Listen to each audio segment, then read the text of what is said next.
Hi friends, ഇന്ന് ഞാൻ ഉന്നക്കായാണ് ഉണ്ടാക്കാൻ പോകുന്നത്. നല്ല ടേസ്റ്റി ആയിട്ടുള്ള ഒരു സംഭവമാണിത്. അപ്പോൾ അതിനായിട്ട് ഞാനിവിടെ 3 പഴുത്ത പഴമാണ് എടുത്തിട്ടുള്ളത്. നല്ല പഴുത്ത പഴമാണ് ഉണ്ടായിരുന്നത്. അപ്പോൾ അത് വെച്ചിട്ടാണ് ഞാൻ ഉന്നക്കായ ഉണ്ടാക്കുന്നത്. അപ്പോൾ സാധാരണ നമ്മൾ ഉന്നക്കായ ഉണ്ടാക്കാനായിട്ട് എടുക്കുന്നത് ഒരു മീഡിയം പഴുപ്പായിട്ടുള്ളത്, ഒത്തിരി ഇതുപോലെ ഇങ്ങനെ ബ്ലാക്ക് ആവണ വിധത്തിൽ പഴുത്ത പഴമല്ല, ഒരു മീഡിയം പഴുപ്പുള്ള പഴമാണ് എടുക്കേണ്ടത്. ഞാനിപ്പോൾ നോക്കിയപ്പോൾ നല്ല പഴുത്ത പഴമായിരുന്നു ഇരുന്നത്. അപ്പോൾ അത് വെച്ചിട്ട് ഉണ്ടാക്കാമെന്ന് വിചാരിച്ചു. അപ്പോൾ അത് നമ്മൾ ആവി കയറ്റിയിട്ട് നന്നായി പുഴുങ്ങിയെടുക്കുക. എന്നിട്ട് പഴത്തിൻ്റെ തൊലിയെല്ലാം കളഞ്ഞ് അതിന് മുകളിലുള്ള ഈ നാര് പോലെ നീണ്ടിട്ടുള്ള ഭാഗങ്ങൾ നമ്മളെടുത്ത് മാറ്റണം.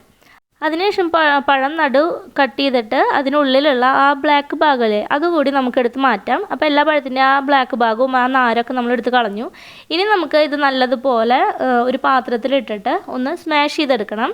അപ്പോൾ ഞാനിവിടെ പൊട്ടറ്റോ സ്മാഷർ വെച്ചിട്ട് നന്നായിട്ടൊന്ന് ഉടച്ചെടുക്കുന്നുണ്ട്. കൈ വെച്ചിട്ട് ഉടച്ചെടുത്താലും മതി, നന്നായിട്ട് സ്മൂത്തായിട്ട് ഉടച്ചെടുക്കണം കേട്ടോ. നമ്മൾ മിക്സിയിലൊന്നും ഇട്ടിട്ട് അടിക്കരുത് കേട്ടോ, അപ്പോൾ ഭയങ്കര കുഴമ്പ് പോലെ ആയിട്ട് മാറും. അതുകൊണ്ട് കൈ വെച്ചിട്ട് അല്ലെങ്കിൽ സ്മാഷർ വെച്ചിട്ട് ഇതുപോലെ നന്നായിട്ട് ഉടച്ചെടുക്കുക. അപ്പോൾ ഇത് നന്നായി പഴുത്ത പഴമായതുകൊണ്ട് തന്നെ അത് ഭയങ്കര ഇങ്ങനെ നമുക്ക് ഷേപ്പ് ചെയ്യാനായിട്ട് പറ്റാത്ത വിധത്തിലാണ് ഇരിക്കുന്നത്. അപ്പോൾ ഞാൻ അതിലോട്ട് ഒരു 2 ടേബിൾ സ്പൂൺ വറുത്ത അരിപ്പൊടി, നൈസായിട്ട് വറുത്ത് പൊടിച്ചിട്ടുള്ള അരിപ്പൊടി ഇട്ട് കൊടുത്തിട്ടുണ്ട്. ഇനി അത് നന്നായിട്ടൊന്ന് യോജിപ്പിച്ചെടുക്കാം. അപ്പോൾ നമ്മുടെ പഴത്തിൻ്റെ മിക്സ് റെഡി ആയിട്ടുണ്ട്. അപ്പോൾ ഒരു മീഡിയം പഴുപ്പുള്ള പഴമാണെന്നുണ്ടെങ്കിൽ അതിലേക്ക് നമ്മൾ അരിപ്പൊടി ചേർക്കേണ്ട ആവശ്യമൊന്നുമില്ല. ഇതുപോലെ ഈ ഒരു പാകത്തിന് നമുക്ക് കിട്ടും. അപ്പോൾ നമ്മൾ അരിപ്പൊടി ചേർത്ത് മിക്സ് ചെയ്ത് നമ്മൾ കയ്യിൽ കുറച്ച് നെയ്യ് തടവിട്ട് ഇങ്ങനെ അതൊന്ന് പിടിച്ച് നോക്കുമ്പോൾ നമുക്ക് ഷേപ്പ് ചെയ്യാൻ പറ്റണം. ആ ഒരു പാകമാണ് വേണ്ടത് കേട്ടോ. ഇനി അതോട് മാറ്റി വയ്ക്കുക. അതിനുശേഷം നമുക്ക് നാളികേരം ചിരകിയതിലേക്ക് ഒരു 3 ടേബിൾ സ്പൂൺ, ഒരു 1/2 കപ്പ് നാളികേരം ചിരകിയതിലേക്ക് ഒരു 3 ടേബിൾ സ്പൂൺ ശർക്കര ഇട്ട് കൊടുത്തിട്ട് ചൂടാക്കേണ്ട ആവശ്യമൊന്നുമില്ല, നമുക്ക് കൈ വെച്ചിട്ടൊന്ന് തിരുമ്പിയെടുത്താൽ മതി. അപ്പോൾ നമ്മൾ മിക്സ് റെഡിയായി.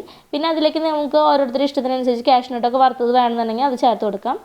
ഇനി നമ്മുടെ കയ്യിൽ 2 കൈയിലും നെയ്യ് പുരട്ടിയതിന് ശേഷം കുറച്ച് പഴത്തിൻ്റെ മിക്സ് എടുത്തിട്ട് കൈ വെച്ച് ഇങ്ങനെ നന്നായി ഒന്ന് റോൾ ചെയ്തെടുക്കുക.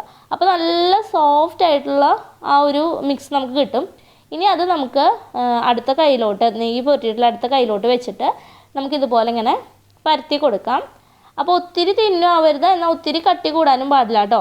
അപ്പോൾ ഈ ഒരു പഴത്തിൻ്റെ മിക്സ് നമ്മളിതുപോലെ ഇങ്ങനെ ഒന്ന് പരത്തി കൊടുത്തതിന് ശേഷം നമ്മുടെ ഉള്ളിൽ വെക്കാനുള്ള ഫില്ലിങ് റെഡിയാക്കി വെച്ചിട്ടുണ്ടല്ലോ, അതുപോലെ നമ്മുടെ നാളികേരം അതുപോലെ ശർക്കര ഇട്ടിട്ട്, ഞാനിപ്പോൾ കാഷ്നട്ട് ഇട്ടിട്ടില്ല, നിങ്ങൾക്ക് കാഷ്നട്ട് മുന്തിരിയൊക്കെ ചേർക്കണമെങ്കിൽ ചേർത്ത് കൊടുക്കാവുന്നതേ ഉള്ളൂ. എന്നിട്ട് ആ മിക്സ് കുറച്ചെടുത്തിട്ട് ഈ പഴത്തിൻ്റെ സെൻറ്ററിലോട്ട്, നമ്മൾ പഴം പരത്തിയതിൻ്റെ സെൻറ്ററിലോട്ട് വെച്ച് കൊടുക്കുക. എന്നിട്ട് ആ തള്ളവരിൽ വെച്ച് പതിയെ ഒന്ന് പ്രസ് ചെയ്തതിന് ശേഷം 2 അറ്റവും ഇതുപോലെ ഇങ്ങനെ യോജിപ്പിച്ച് കൊടുക്കുക. എല്ലാ ഭാഗവും ഇങ്ങനെ യോജിപ്പിച്ച് കൊടുത്തിട്ട് സൈഡിലോട്ട് പതിയൊന്ന് പ്രസ് ചെയ്ത് കൊടുക്കുക. നമ്മൾ പൊട്ടാത്ത വിധത്തിൽ ആ ഒട്ടിച്ച ഭാഗം ഇങ്ങനെ അടർന്ന് വരരുത്, ആ രീതിയിൽ നമ്മളിത് കവർ ചെയ്ത് കൊടുക്കണം. എന്നിട്ട് കയ്യിൽ വെച്ച് വീണ്ടും ഒന്ന് റോൾ ചെയ്ത് കൊടുക്കണം. വീണ്ടും കയ്യിൽ വെച്ച് ഇങ്ങനെ ഒന്ന് റോൾ ചെയ്ത് കഴിഞ്ഞ് കഴിഞ്ഞാൽ നല്ല ഉന്നക്കായുടെ നല്ല അടിപൊളിയായിട്ടുള്ള ഷേപ്പായി കിട്ടും.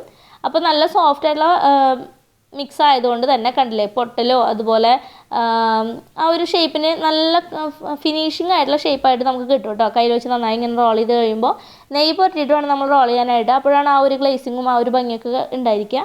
അപ്പോൾ നമ്മുടെ ഉന്നക്കായ ഇത് അവിടെ ഷേപ്പ് ചെയ്ത് വെച്ചിട്ടുണ്ട്. ഇതേപോലെ തന്നെ ബാക്കിയുള്ള പഴത്തിൻ്റെ മിക്സും നമുക്ക് ഉന്നക്കായുടെ ഷേപ്പാക്കിയിട്ട് ഫില്ലിങ് വെച്ചിട്ട് ഉന്നക്കായുടെ ഷേപ്പാക്കി എടുക്കാം.